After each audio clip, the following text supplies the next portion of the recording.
Shalom Bapak Ibu yang dikasihi Tuhan. Selamat pagi, kita jumpa lagi dalam sarapan sapaan pengharapan. Sebelum kita melakukan aktivitas kita di sepanjang hari ini, baiklah Bapak Ibu, kita akan bersama-sama mendasarkan hidup kita hari ini pada perenungan firman Tuhan. Sebelum kita membaca firman Tuhan, mari kita bersama-sama berdoa. Tuhan Yesus, tolonglah kami supaya kami bisa mengerti, memahami firman-Mu untuk kami lakukan dalam hidup kami di sepanjang hari ini. Roh Kudus, tolonglah dan mampukan kami. Di dalam nama Tuhan Yesus kami berdoa. Amin. Bapak Ibu yang dikasihi Tuhan, kita akan bersama-sama membaca dari kitab Kejadian pasalnya yang ke-27 ayat 33 sampai yang ke-35. Lalu terkejutlah Ishak dengan sangat serta berkata, "Siapakah gerangan dia yang memburu binatang itu dan yang telah membawanya kepadaku? Aku telah memakan semuanya sebelum engkau datang dan telah memberkati dia, dan dia akan tetap orang yang diberkati." Sesudah esok mendengar perkataan ayahnya itu, meraung-raunglah ia dengan sangat keras dalam kepedihan hatinya, serta berkata kepada ayahnya, "Berkatilah aku juga ya Bapa." Jawab ayahnya, "Adikmu telah datang dengan tipu daya dan telah merampas berkat yang untukmu itu." Demikian firman Tuhan yang kita baca, yang akan menjadi perenungan kita, yang akan kita renungkan tema hari ini, berbohong untuk sebuah kebaikan itu dibenarkan atau tidak. Bapak Ibu yang dikasihi Tuhan, nah tentu saja kita tidak bisa mengatakan oh itu boleh saja, oh itu tidak boleh. Baiklah, kita akan bersama-sama menyimak dari sebuah kisah ini. Pada sekitar tahun 65, yaitu era G30 SPKI, ini pengalaman Bapak Sukiman. Itu pada suatu kali dia sedang pulang kerja dari kerja malam, dia ketemu sekelompok pemuda, dan kebetulan pemuda ini ternyata adalah kelompok dari PKI. Dengan isyarat-isyarat tertentu, Pak Sukiman ini bisa menjawab isyarat-isyarat itu. Dan pemuda ini bertanya, "Apakah kamu juga anggota?"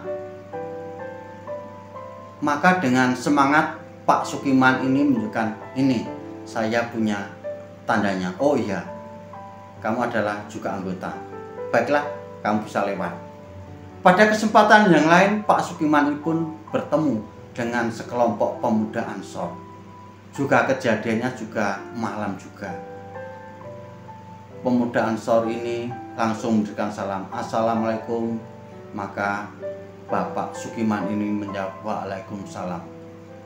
Bapak Ibu yang dikasihi Tuhan, tidak serta-merta pemuda Ansor ini langsung begitu percaya. Tanya, "Apakah kamu punya anggota? Tanda anggota?"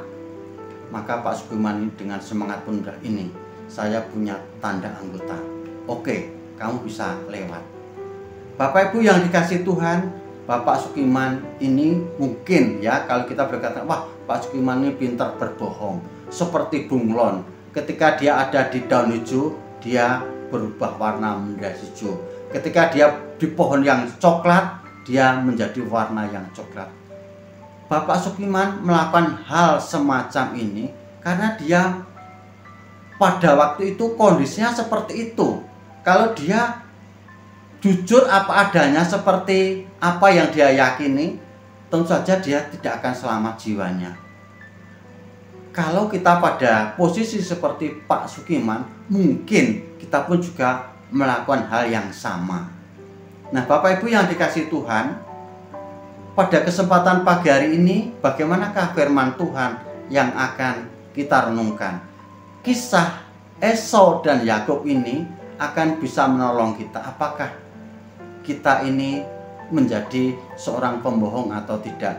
Dalam kisah Esau dan Yakub ini adalah saudara kembar, Bapak Ibu ya. Jadi Esau dan Yakub ini ada adik kakak, tetapi ini yang membedakan adalah ketika ayahnya ini tahu bahwa ini ada anak kesayangan Esau, itu punya bulu di tangan dan di lehernya.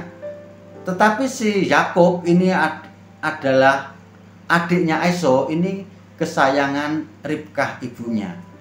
Bapak Ibu yang dikasihi Tuhan, ketika Ishak ini sudah tua dan sudah rabun matanya, dia sudah tidak bisa lagi membedakan yaitu wajah anaknya seperti apa. Nah, ketika kondisi seperti ini, maka Ishak ingin segera memberikan berkatnya ini kepada si Esau. Esau disuruhnya berburu binatang ke hutan untuk dimasak, untuk diolah. Setelah itu Esau akan diberkati. Dalam kesempatan itu Ribkah mendengar, sehingga Ishak akan memberikan berkat itu kepada Esau. Maka kesempatan itu Ribkah manfaatkan. Wah, lah nek berkat ini diberikan si Esau, nah Yakub akan dapatkan apa? Dalam kesempatan itu si Ribkah membuat sedemikian cara rekayasa sehingga si Yakub ini datang kepada Ishak ayahnya. Loh, ini siapa? Aku Esau, anakmu, ayah. Mendekatlah. Ketika mendekat, diraba lehernya. Oh iya, ini Esau. Dia lalu meraba tangannya. Oh iya, ini Esau. Tetapi suaranya kok Yakub. Karena si Ishak bertumpu pada sebuah keyakinan bahwa ini anaknya, karena berbulu, maka berkat itu pun diucapkan untuk Yakub yang sebenarnya ini adalah adiknya Esau. Nah, Bapak Ibu yang dikasihi Tuhan, orang berbohong itu adalah ketika kesempatan itu ada dan itu untuk kepentingan pribadi. Tapi marilah kita belajar, kita tidak berperilaku seperti Ribkah dan Yakub, dan tentu saja kita harus bijak, tidak bertumpu pada satu pemahaman. Ketika berkat itu diucapkan dari mulutnya Ishak, itu tidak bisa ditarik kembali, biarpun dia tahu bahwa itu adalah ditipu, tapi itu tidak bisa ditarik kembali. Bapak Ibu yang dikasihi Tuhan, marilah kita hari ini kita hidup bijak supaya kita tidak berperilaku seperti yang orang kebanyakan, yaitu berbohong untuk sebuah kebaikan.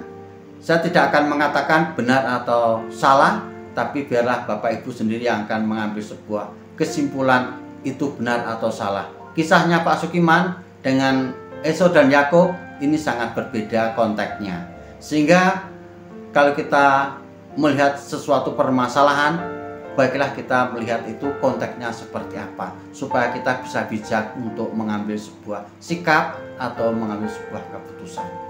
Biarlah Tuhan memberkati kita hari ini. Mari kita berdoa.